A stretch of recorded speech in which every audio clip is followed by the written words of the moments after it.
कुंदनपुर के राजा थे भीष्मक जी, उनकी बेटी थी रुक्मिणी। जब छोटी सी थी, 3-4 साल की, तभी नारद जी पहुंच गए। सुनो बेटी, यहाँ कृष्ण जी है ना, इतने सुंदर, इतने क्यूट, इतने हैंडसम, जब हंसते हैं राम राम, इतने इतने सुंदर है। उनसे ज्ञानी कोई नहीं, उनसे सुंदर कोई नहीं, उनसे क्यूट कोई नहीं, उनसे कृपालु कोई नहीं। बच्चे में दिमाग में घुसा दिया कि उनसे शादी करनी तुम्हें। अब छोटी सी बच्ची जब छोटी थी तोतरी बोलती थी, मैं तो कन्हैया ते तादी कलूंगी कहती थी बच्चे से ही। नारद जी ने ऐसे घुसा दिया दिमाग में कृष्ण के बारे में कि रुक्मिणी जो है बाल्यकाल से ही भगवान को ही चाहने लगी।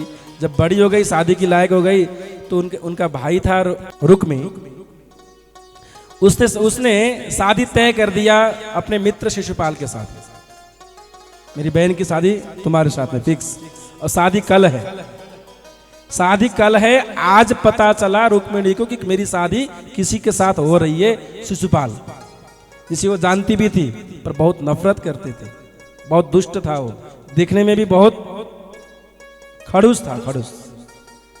अब मन ही मन सोचती, भगवान उससे शादी करूंगी मैं, इससे शादी करके जीवन भर रोने से अच्छा है कुछ काम करो। इसके साथ शादी करके जीवन भर रोने से अच्छा है कुछ कदम चालूं। तो एक लेटर लिखा, चिट्ठी, प्रेम पत्र, विश्व का पहला प्रेम पत्र है ये, जो रुक्मिणी जी ने लिखा है। आपको मैं सुनाऊंगा अभी। सत्य बात है, सही बात है। जो पसंद ही नहीं, जिसे दिखने में भी क्रोध जगता है, भीतर से जलन होती है, ऐसे पुरुष को जीवन भर ये तो हमारे जी हैं, हमारे जी, हमारे हौ जी हैं कह करके चलने में तो बड़ी दिक्कत होगी। नहीं, जो बिल्कुल पसंद है ही नहीं, उसके साथ में जीवन काटने में बहुत दुखदाई जीवन बन जाएगा। इसलिए अच्छा है कुछ तो करूं। सो एक प्रेम पत्र लिखा है। प्रेम पत्र लिखने के बाद सोचते अब भेजूं कैसे, कल शादी है। अब आज का जैसा समय था नहीं, समय होता तो सर्च करके दिख लेते, कन्हैया यादव करके, श्याम सुंदर यादव, कन्हैया यादव करके सर्च करते, व्हाट्सएप दिखता, कहीं फेसबुक दिख जाता, कहीं कुछ तो दिख जाता, तो उसमें रिक्वेस्ट भेजती और एक्सेप्ट करते, तो उसमें चिट्ठी भेज देते, तो सहज होता। अब पहले ऐसा तो था नहीं, चिट्ठी लिखना पड़ता। चिट्ठी तो लिखा पर भेजे कैसे, किसी को कह भी नहीं सकती कि लेके जाओ। मन में दिमाग में आया कि सबसे भोले भाले होते हैं पंडित जी। कौन होते हैं? पंडित जी बड़े भोले भाले होते हैं। थोड़ा सा भी मिल जाता है तो बड़े खुश हो जाते हैं। पंडित जी को बुलाया, पंडित जी, हाँ जी राजकुमार जी बताइए, आपको मैं बढ़िया से काजू बादाम दूंगी। कितना? जीवन भर जितना खाओगे उतना। कितना खाओगे? 2 कुंटल, 5 कुंटल, 20 कुंटल, बताओ। पंडित जी ने कहा राम राम राम राम, 50 कुंटल काजू बादाम, बस इतना बहुत है। करना क्या है? अभी सुनो, आपको मैं दक्षिणा भी दूंगी। कितना दोगी? एक कथा में कितना लेते हो? बस 10 रुपया लेता हूं, तो आपको 10,000 दूंगी, 10 लाख दूंगी, बताओ। पंडित जी ने कहा एक बार एक काम करने से जीवन यदि बन जाता है तो अच्छी बात है। करना क्या है? करना क्या है? बोली चिट्ठी है ये ले जा करके द्वारकाधीश भगवान को देना है। प्रेम से कहिए राधे राधे। पंडित जी ने कहा राम राम राम राम राम राम, ये ऐसा काम तो हमने कभी किया नहीं है, ऐसा काम कभी किया नहीं है। एक बार कर लो, जीवन सुधर जाएगा, कभी कथा करने की जरूरत नहीं पड़ेगी, इतना दूंगी तुमको। पंडित जी ने कहा कथा करने की जरूरत नहीं पड़ेगी, वो तो ठीक है, पैसे भी बहुत मिल रहे हैं, पर ये काम कभी किया नहीं है, देना कैसे? बस लेके जाओ, दे दो, और सब वो समझ जाएंगे, मैंने सब कुछ लिख दिया है। पंडित जी ने कहा चलो एक बार रिक्शा उठा ही लेते हैं। चिट्ठी लेके जेब में रख लिया और चले भगवान के द्वार की ओर पहुंचे, द्वारिका। अब पहुंचने के बाद ठाकुर जी ने जो स्वागत सम्मान किया, पंडित जी भूल गए क्यों आए थे। और जहां बढ़िया भोजन मिलता है, बढ़िया सा सम्मान मिलता है, तो सब कुछ भूल जाते हैं पंडित जी लोग। ऐसे होते हैं बड़े। देखिए बेमतलब होके बैठे, एक बार बीबी को फोन नहीं करते। हमने पूछा कल कितने दिन में फोन कर? 3-4 दिन में एक बार कर ही लेते हैं।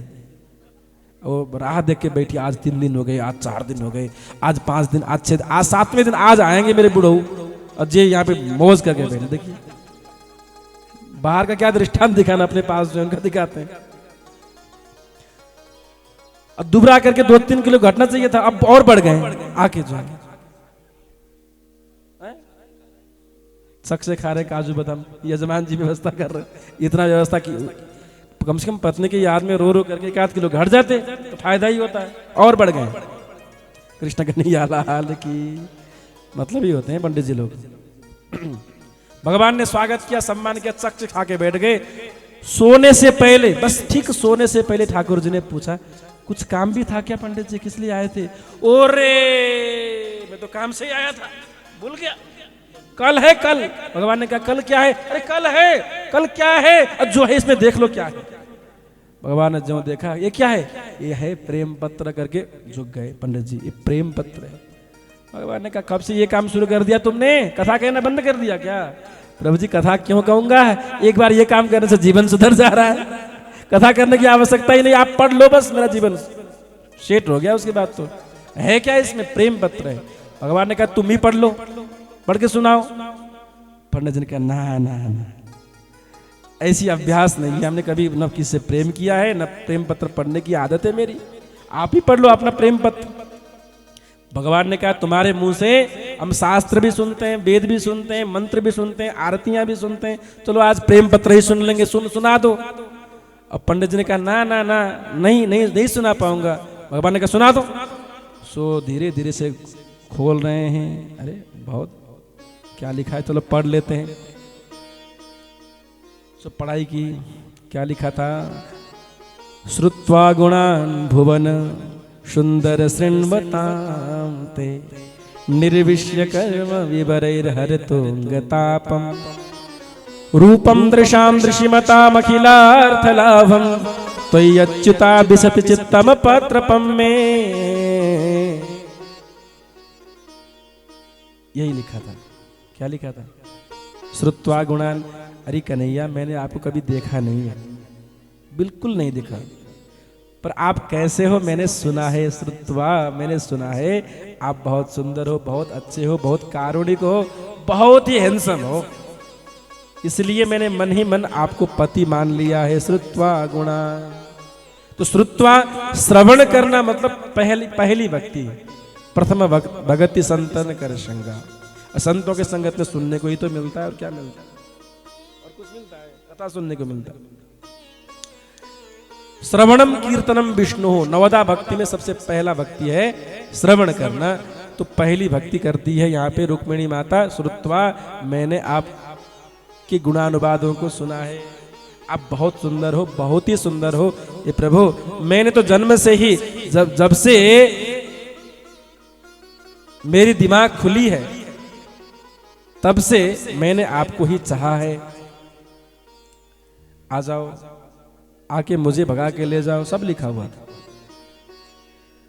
शिशुपाल को मैं पति नहीं मानूंगी, मैं रो के मर जाऊंगी, पर उसकी पत्नी नहीं बनूंगी। प्रभु जी मैं तो आपकी हूं, आपके बीच में से कोई भगा के मुझे ले जाए, इसमें बेइज्जती आपकी है, मेरी नहीं है। सिंह का भोजन यदि सियार लेके जाए, सियार चुरा के ले जाए, तो इसमें सिंह की बेइज्जती है। इसलिए आप आकर के मुझे लेके जाओ, सब लिखा हुआ था।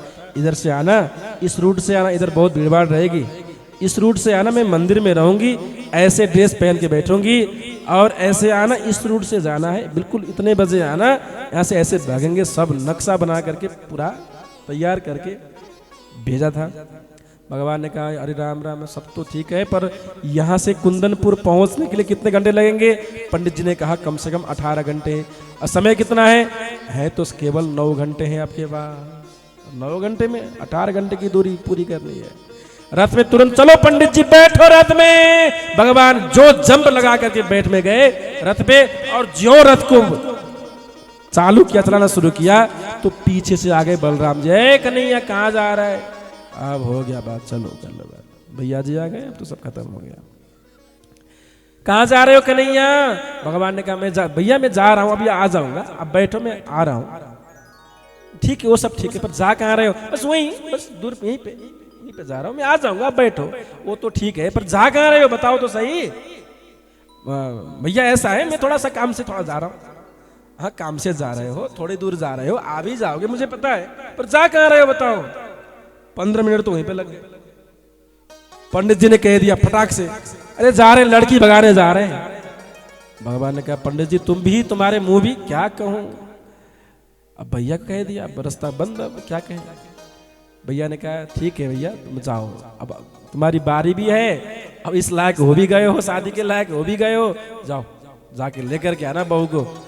जब भैया का इशारा मिल गया तो भगवान वहां से चले, कुंदनपुर पहुंचे हैं, सुबह पहुंचे, ठीक टाइम पे पहुंचे। अब सुनिए, लाखों लोग वहां पे बैठे, हाथ में तलवार, त्रिशूल, धारा, बाण, त्रिशूल लेके बैठे, यदि कृष्ण आएगा तो उसको मार देना। शिशुपाल और रुक्मी ने इतनी तैयारी की है, कृष्ण आएगा तो मार देना है। लाखों लोग थे, एक से एक वीर। भगवान ने जो देखा, अब क्या करें, शादी के दिन ससुराल में झगड़ा करना अच्छी बात नहीं है। जैसे आगे बढ़े, मारो मारो इसको, काटो, कृष्ण आ गया, मारो मारो कह रहे थे। भगवान युद्ध तो कर सकते थे, पर शादी के दिन नहीं लड़ना चाहिए, नहीं लड़ना चाहिए। सो भगवान ने क्या किया, मुस्कुरा दिए भगवान। ऐसे भगवान ने हंस दिया। भगवान की हंसी को देख करके सब मोहित हो गए। अरे रे, जो मेन नायिके था, जो सैनिक का प्रमुख था, उसने कहा बस बस बस, युद्ध मत करो, मत मारो, देखो कितना सुंदर लग रहा है, इसकी हंसी कितनी अच्छी है। दूसरा सैनिक कहता अरे कितना सुंदर है, इनकी आंखें देखो। तीसरा कहता है इनके बाल देखो। चौथा कहता है इसके कुंडल देखो। पांचवा कहता है वस्त्र कितने सुंदर हैं। छठवां कहता है रथ कितना सुंदर है। सातवां कहता है इनके पैर देखो कितने सुंदर हैं। आठवां कहता है इनके चप्पल देखो कितने सुंदर हैं, अंदर जाए तो चप्पल चुरा लूंगा मैं, छोड़ूंगा नहीं। कई लोग इसी इशारा में रहते हैं, इसी चक्कर में रहते हैं, चप्पल चुराने के चक्कर में। सब कुछ सुंदर है। एक ने कहा अरे रथ कितना सुंदर है। हाँ, और रथ सुंदर कह ही रहे थे, रथ भगवान ने आगे बढ़ा लिया और गए। जाकर के मंदिर में पहुंचे। रुक्मिणी माता रास्ते को देख के बैठ रही थी, अभी आए नहीं, अभी तो आए नहीं, समय तो हो गया, अभी आए नहीं। भगवान पहुंचे, जाके यूं हाथ ऊपर किया। भगवान को देखते ही रुक्मिणी माता समझ गई यही हैं मेरे होने वाले। 10-20 सखियां साथ में थी। शिशुपाल भी आया हुआ था शादी करने के लिए, बढ़िया बैंड बाजा बजाते हुए। बारातियों को साथ में लेकर के भगवान बड़े हैं और जाकर के इशारा किया। रुक्मिणी आ गई, रुक्मिणी का हाथ पकड़ लिया कन्हैया ने। सखियां देखती रह गई, अरे दुल्हा तो उधर बैठे हैं, ये कौन है? दूसरी कहती है जो भी है ये तो बहुत सुंदर है, वो तो खड़ूस दिख रहा था। रुक्मिणी के लिए यही अच्छे लग रहे हैं, छोड़ दो यही ठीक लग रहे हैं। सखियों ने कहा यही ठीक है। तो भगवान पकड़ के बैठ गए। रुक्मिणी कहती इधर से चलो, इधर से, उधर भीड़भाड़ है, बहुत लोग हैं, युद्ध होगा फिर, इधर से चलो, इधर से। भगवान ने कहा हम तो वैसे तैसे थोड़ी हैं, हम डरते नहीं किसी से, वो भी ससुराल में आके डरेंगे? नहीं डरेंगे। सबके बीच में ले गए और जोर से शंख बजाया, ऊपर से इतना जोर से शंख बजाया सब कान बंद करने लगे। अरे क्या हो रहा है, क्या हो रहा है? अरे ले गया, ले गया, ले गया, ले गया, ले गया, ले गया, कृष्ण ले गया। और सब सैनिक पीछे पीछे आए। भगवान ने जो रथ को भगाया सबके बीच में से, बीचों बीच में से, छुपा के नहीं, चुरा के नहीं, सबके बीच में से भगाया है और लेके चले गए। और बीच में रुक्मिणी का जो भाई था वो युद्ध करने के लिए पहुंचा और युद्ध इतना घमासान युद्ध हुआ। युद्ध के बीच में अरे चोर डाका, मेरी बहन को भगा रहे हो तुम? भगवान ने कहा सारे साहब हम नहीं भगा रहे हैं, देखिए रथ कौन हाँक रहा है। रथ चला रही थी रुक्मिणी, तुम्हारी बहन मुझे भगा रही है, मैं नहीं भगा रहा हूं। युद्ध में परास्त हो गया और कसम तो खाया ही था कि मैं वापस नहीं आऊंगा यदि रुक्मिणी को लेकर के नहीं आऊंगा। तो भगवान बाण चला ही रहे थे, रुक्मिणी माता जी ने पैर पकड़ लिया। प्रभु आज शादी के दिन मेरे भैया को मत मारो, प्राणदान दे दो, छोड़ दो, आपके साले ही तो हैं, छोड़ दो। भगवान ने कहा मार कहाँ रहा हूँ, बस सबक सिखा रहा हूँ। वो रास्ते पे ही रह गए, भगवान लेके चले गए। कृष्ण कन्हैया लाल की। भगवान तो गए, अब शादी बाकी है, अभी फिर वापस आएंगे। इधर दुल्हा दूसरा जो था शिशुपाल, कोट पैंट पहन के बैठा है।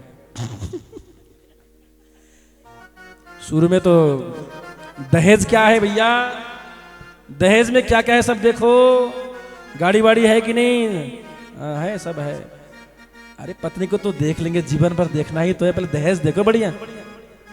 अब चक से बैठा है दहेज को देख देख करके। सुनो, मैं आप सबको एक ज्ञान दूं, जो युवा लोग हैं, यदि शादी में दहेज का डिमांड करोगे तो पत्नी भग जाएगी। इसलिए दहेज लेना भी पाप है और देना भी पाप है, नहीं देना चाहिए। एक बात समझ लेना, जो दहेज का डिमांड करता है वह आपके बेटी को जीवन भर प्रेम नहीं करेगा और सुरक्षा नहीं करेगा, क्योंकि दहेज के लिए वो प्रेम कर रहा है। इसलिए दहेज देना भी नहीं चाहिए, दहेज लेना भी नहीं चाहिए। और जो दहेज लेता है वो तो भिखारी है, भिखारी। और भिखारी क्या क्या रक्षा करे, क्या पालन करेगा? और दूसरे के देने से, दूसरे का लिया हुआ धन से कुछ होता है क्या? 2-4 लाख, 10-20 लाख, 50 लाख से कुछ होता है? जीवन चलता है क्या? इसलिए दहेज प्रथा बहुत अच्छा नहीं है। अब वो शिशुपाल देख रहा है, अभी आएगा, शाम तक नहीं आए। कुछ बना था, सब खा के बैठ गए थे, सुबह खा गए थे, शाम को तो भूखे रह गए रात भर।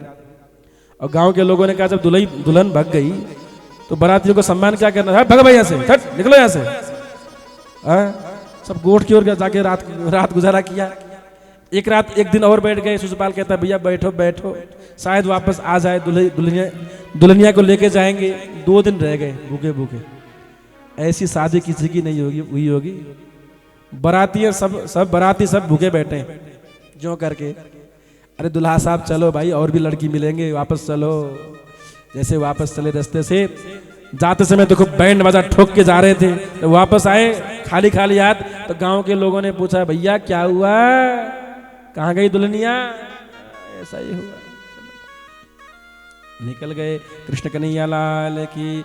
भीष्मक जी महाराज जी ने सोचा जो होना था वही हुआ है, फिर निमंत्रण भेजा। कृष्ण जी, कन्हैया जी आप तो वापस आओ, अब शादी होगी बढ़िया से। भीष्मक जी राजा जी ने वापस बुलाया और धूमधाम से शादी उत्सव भगवान कृष्ण कन्हैया की संपन्न हुई है।